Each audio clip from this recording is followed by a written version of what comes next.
achia. Bwana Yesu asifiwe. Amen. Amen. Amen. Itapeana dakika 5. Aratanga iminota 5. Alafu ikikuja saa 4 na dakika 10 tanipa nafasi ya kuongoza ibada. Amen. Karibu. Hallelujah Yesu. Hallelujah, hallelujah. Hallelujah, hallelujah, hallelujah. Amen.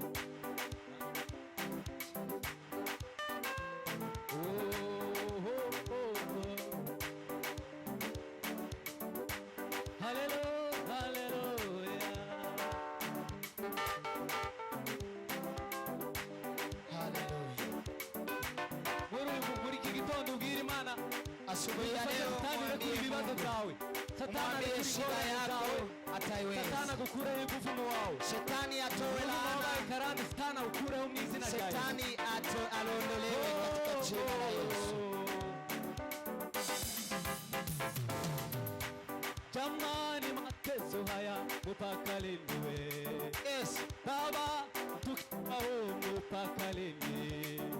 Nyumbani kwetu wenyewe tumekuwa wageni. Kwenye nchi yetu tumekuwa watumwa.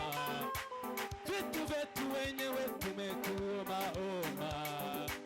Tumekaa kwa mashaka kama watoto wa ng'ambo.